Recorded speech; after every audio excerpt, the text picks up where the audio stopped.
Buenos dias, buenas tardes, y buenas noches. Bonjour, bonsoir. Good morning, good afternoon, good evening, and good night, wherever you may be. Jay Slater case on this Friday, 21st of August. The weekend is here. I want to focus today on words, the importance of words, and how we deal with them. And I want to go back to the inquest where once again we heard the oft repeated, consistent with a fall from height in explanation for Jay Slater's death. And I just want to point out something I think you all spotted is that this phrase, consistent with a fall from height, was out there from day one when the Guardia Civil were trying to shove down our throats what must have been the cause of death. Oh, consistent with a fall from height. Um, Not only that, it carried on into the Lancashire inquest, and we heard nothing but consistent with a fall from height. Now, I just want to point out the obvious here. Consistent with a fall from height doesn't mean the fall from height caused the injury that caused the death. Far from it. It's a way of saying we can't be 100% sure. Anyone that's 100% sure of the cause of death would say death due to. Due to means that's what caused it. Due to fall from height. But from day one, all we've ever got is consistent with a fall from height. And that there tells you that the people that are trying to evaluate what happened to Jay Slater at his moment of death, they can't be sure. Consistent with a fall from height is a way of saying what I'm saying is true, and it sounds like it explains the cause of death, but it really doesn't. What I want to point out here is Dickie Shepherd never went down, I think deliberately so, never went down any route that could have explored any other explanation for Jay Slater's cause of death. We were all out there shouting, saying, what about blow to the back of the head? Blunt trauma injury. And Dickie never raised the subject. And again, it's the absence of what he said here that I find really interesting. Neither Adeley nor Dickie Shepherd ever said we can rule out blunt trauma injury, i.e., blow to the back of the head with a very hard object, due to this, that, and the other, and give the pathological, if that's the word, explanation for why we know that. They avoided that subject altogether, and that, I think, says a lot. Because again, if these two, Adeley and Shepherd, were 100% sure that it's the fall from height that caused the injury, that caused the death, they would have cited the evidence. Dickie Shepherd would have said, as I examine this body, these are the signs, exactly these signs, precisely these signs that make me 100% convinced no blunt trauma injury could have been involved at all, and it had to be the fall from the height.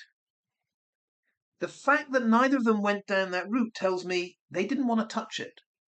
They didn't want to mention any of that because the objective, I think, of course, was to get the accident verdict to appear to be the right one. And so we just had this consistent with the fall from height. I'm going through all this because of late, accident group in the form of Lorree have been talking about the certainty, and this is what alarmed me, the certainty that Jay's death was deceleration brain injury, meaning it had to be from a fall from height, and that blunt trauma injury couldn't apply. But that is not the certainty that we're looking at here. And that is why yesterday I conspicuously, and you can see it on my community post, put in the question for AI to consider, can a pathologist distinguish, can a pathologist always distinguish between a deceleration brain injury and a blunt trauma injury? And the answer, of course, came back no. No, not at all. AI said that both forces, deceleration and blunt trauma, can be involved, of course, in the very same injury. And that is true. Are there occasions where a pathologist can be 100% sure that deceleration brain injury, i.e., the fall from height, must be the explanation rather than blunt object being smashed into the back of the head?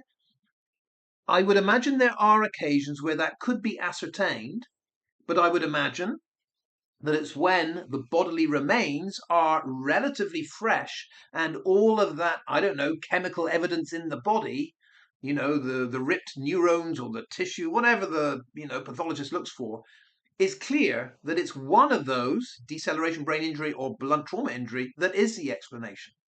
However, remember, we have, with Jay Slater, we're told, a body that was exposed to the elements for 28 days, and we've been told it was mummified, but also in a state of advanced decomposition. So to me, that means Dickie Shepherd wasn't working with any great certainty as he was looking through, to be blunt, Jay Slater's mush and bones here. And that's why I don't think he even ventured down the could it be a blunt trauma injury, because he just couldn't say yes or no. But what he could say, as everyone has said from day one, is consistent with the fall from height.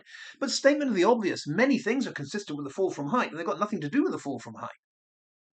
If you happen to see me limping around because I've got a broken ankle, you'd be 100% truthful, honest, correct to point to that broken ankle and say, well, that's an injury consistent with the fall from height. You'd be right. But if I got that injury because I was running too quickly out of the house and slipped, well, then it's still consistent with the fall from height, but it's not the explanation of why the ankle is broken. This is where you have to be very, very careful with language. And I don't know why, but it seems like Lorree and the accident group have settled on Jay's injury that caused his death can only be deceleration brain injury. AI says no. Now, what Lorree has done, which is wrong, it's just absolutely wrong, is to add into the equation Jay's injury after falling from a 25-meter height. You can't do that. The pathologist can only ascertain, to the best of his ability, how someone died based on what they find in the bodily remains. The pathologist is not a detective. The pathologist doesn't add into, oh, that fall from height. The pathologist is not the person to explain how the body got to where it was found. That is not his job at all. Far from it. The pathologist can only go by the bodily remains and from the bodily remains state what he or she thinks is the cause of death. End of. So as soon as the likes of Lorree are typing in, deceleration brain injury necessarily caused fall from a height of 25 meters. No. That is not the pathologist's job. If you're then going to add in elements that can explain why deceleration brain injury must be the conclusion, go ahead and do it. But that's not bona fide pathologist work. I'll say it one more time. It is the detectives, the investigators, that then go into, could this background detail tie in with what the pathologist found? It's not the pathologist's job to say, well, if I find this conclusion, would it tie in with what that guy is saying over there about the fall? That's not how it works. So, to sum up, I believe we've only heard this consistent with the fall from height because that sounds like it covers what caused Jay Slater's death, but it doesn't. No one at any point was brave enough to go out there and say deceleration brain injury must be the cause of Jay Slater's death. No one has said it because they can't be sure. I believe if Dickie Shepherd were pressed on whether blunt trauma injury could be a cause of death, ignore where the body was found, ignore all the other details you're being told about in the background, just look at the bodily remains. Are you, Dickie Shepherd, 100% sure that that head injury you see could not possibly be blunt trauma injury? I don't think Dickie Shepherd would put money on the table and say, I'm absolutely sure of what I'm saying here. That is why he remained silent on that issue. But let's leave that aside. That is just my rebuttal to Lorree saying it can only be deceleration brain injury. Not from what the pathologist said, not from what the pathologist saw. Let's go to another word conundrum. In her investigation, Lorree has also said something she's 100% certain about. She knows it. She says we know it. I'm not sure who we is, but Lorree says we know Jay was making payments with his phone as the 2 declined Infisen investment payments were attempted by phone. Now, this takes us back to those 2 mysterious payments Jay tried to make that were failed payments, and This was discovered during, I believe, the forensic examination of Jay's phone by DCI Higson. I don't believe that DCI Higson actually said that those payments were made by Jay's phone or attempted to be made by Jay's phone. I believe DCI Higson said it was during the forensic examination of Jay's phone that these failed payments were discovered. And that's important.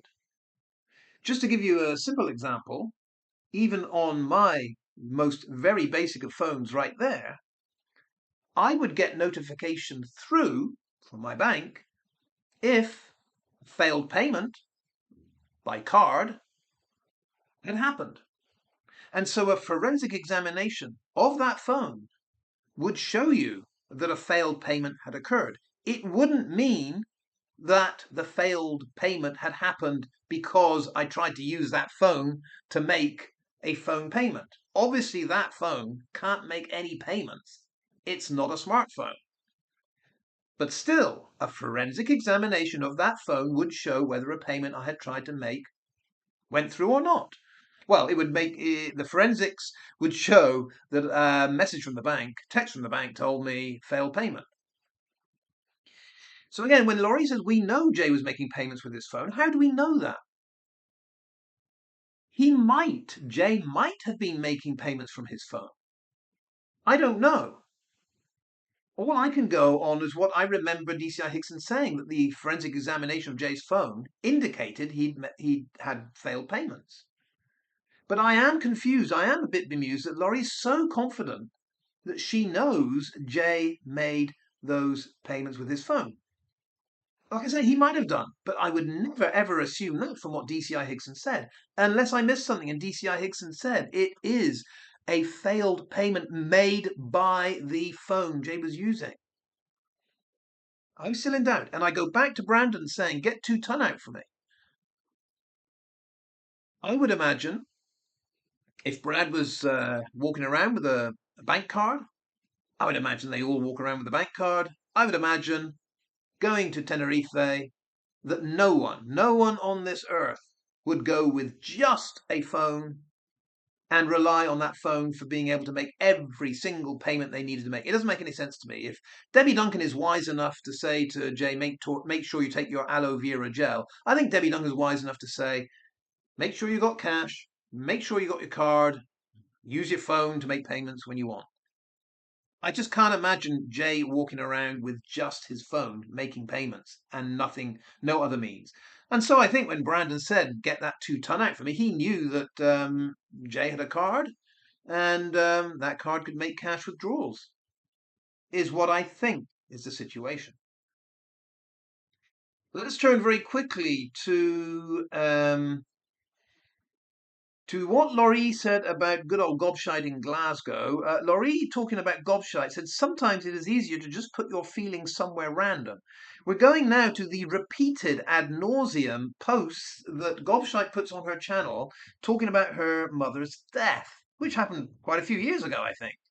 And I commented, this is a rather odd thing to do. Lorree's rebuttal was, well, sometimes it is easier to just put your feelings somewhere random. The thing is, Lorree, I don't think posting on your channel on YouTube is a random place. I would say it's the other way around. I think that's a specific place where you have a certain audience where you can appear to be wringing your hands and showing your grief. I think it is anything but random. I think it is a deliberate post to be seen by, I don't know, those that Gobshite hopes will be sympathetic to her. I would think, Lorree, if it was something about a random place, then Gobshite would be writing down her thoughts about her dear mother and putting the piece of paper in a shoebox. Somewhere personal, somewhere where half the world doesn't have to look at it and say, oh my God, here we go again. That's just my take.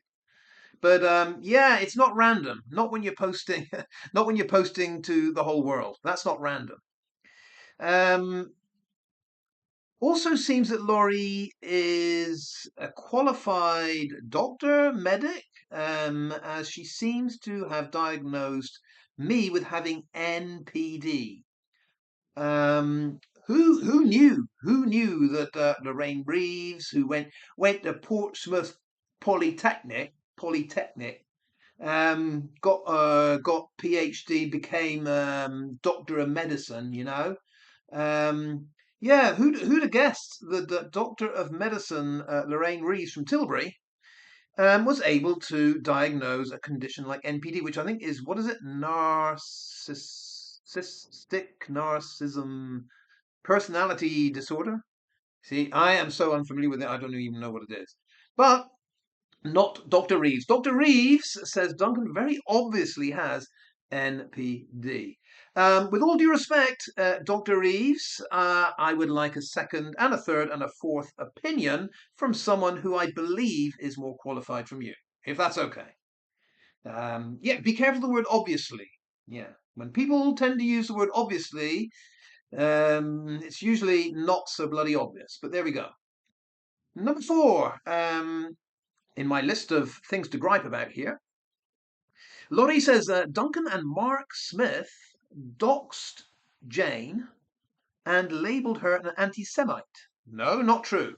I don't think Mark Smith did anything in connection with Gobshite whatsoever. I certainly didn't dox anyone. All I did was repeat what good old Thomas Wilson was doing. Thomas Wilson set up this little game where he'd have a picture of a house. Yeah, just a picture of a house. Remember, Thomas? This is what you used to do. You used to love doing. Haven't done it as much lately. But yeah, used to just put a picture of a house with the question, who lives in a house like this? That was it. That was it. And Thomas was saying, well, that's not doxing. Okay, so if that's not doxing, I did the same thing. Picture of a house with the words, who lives in a house like this? That was it. Now, if, Lorree, you're going to say that that is the doxing of someone, then Thomas Wilson has done a lot more of it before me. I'm just following in his wake here. And as far as labelling an anti-Semite goes, no, that's not me, Lorree. Those are the words of the Scottish Solicitors Tribunal, that after hearing Gobshite's complaints about Matthew Burlow, of the 4 complaints, let me remind everyone, not one of them was recognised as being truthful. Yes, it was Gobshite 0, Burlow 4 in that, and it was at that tribunal. It was at that tribunal where it was concluded that the statements made by Gobshite herself were anti-Semitic. So, Lorree, it's not me saying that. If you have a problem with me saying that Gobshite has been described as an anti-Semite, you've got to go back to that Scottish tribunal, and these kings of the legal world north of the border, they're the ones that said it. That was their conclusion, not mine. So you're arguing with the wrong person there.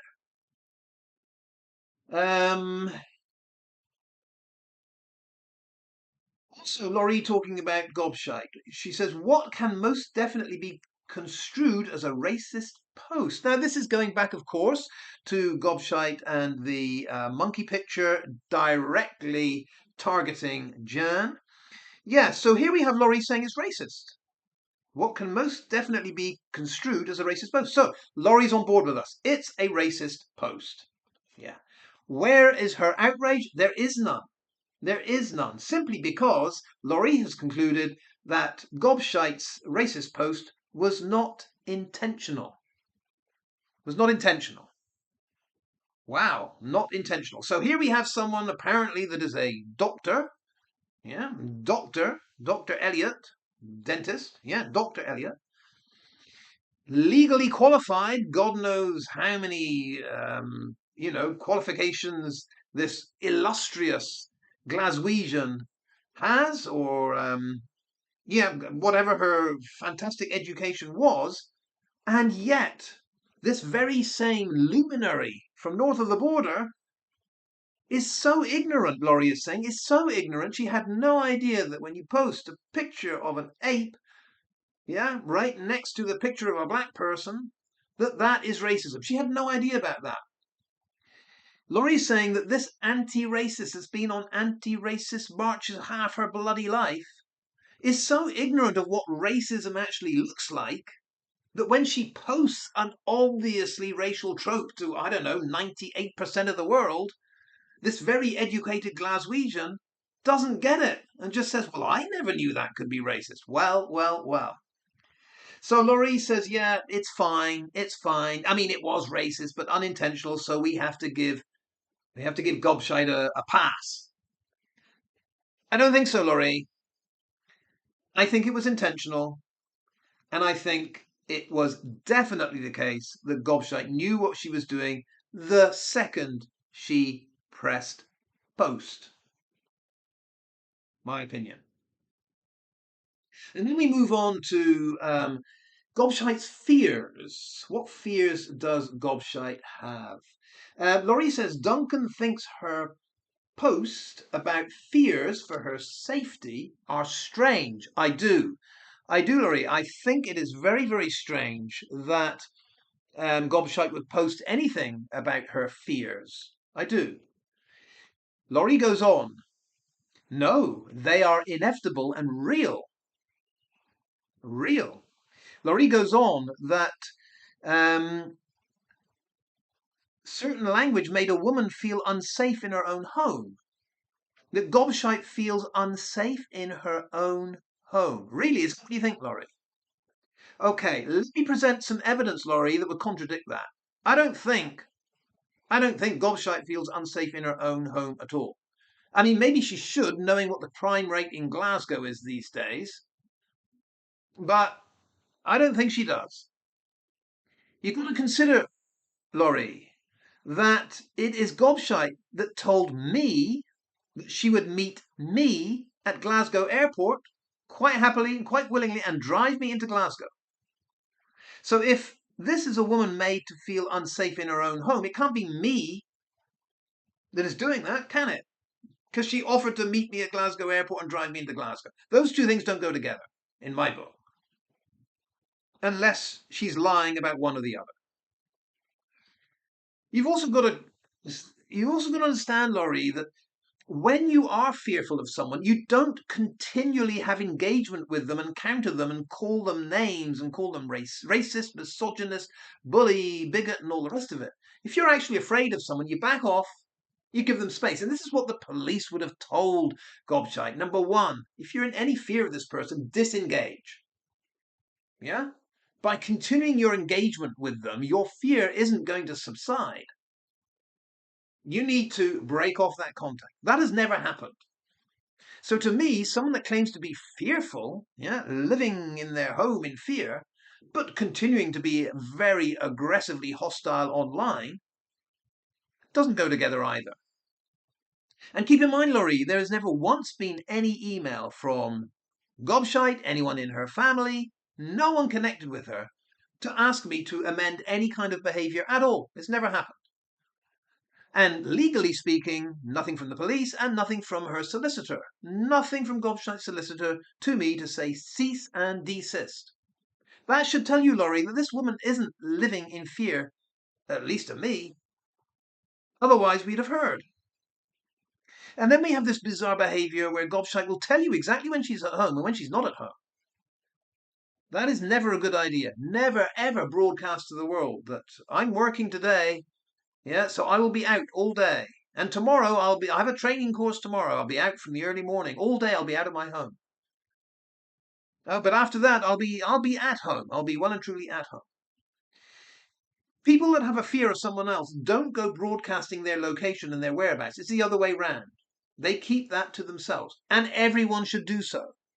So once again, Lorree, when you have Gobshite saying, oh, tomorrow's training day, got to be in the centre of Glasgow early morning, that isn't someone who is fearful at all. It's someone that's very confident.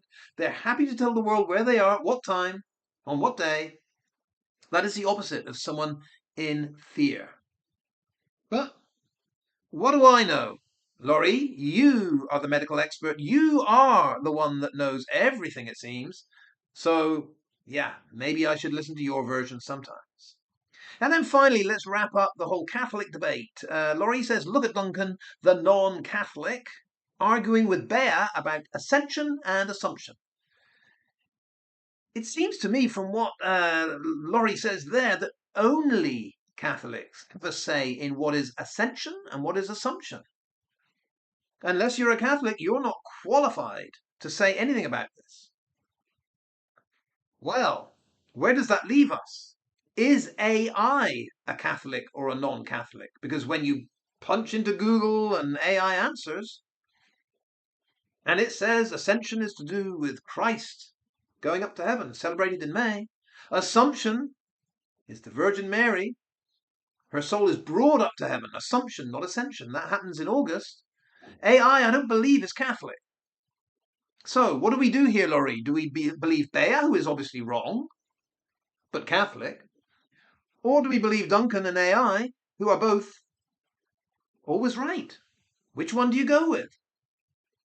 The people that are non-Catholic but right, or the Catholic that is always wrong? You choose, Lorree, but choose wisely. Let's leave it there. I will say hasta luego, adios, hasta la vista. See you next time.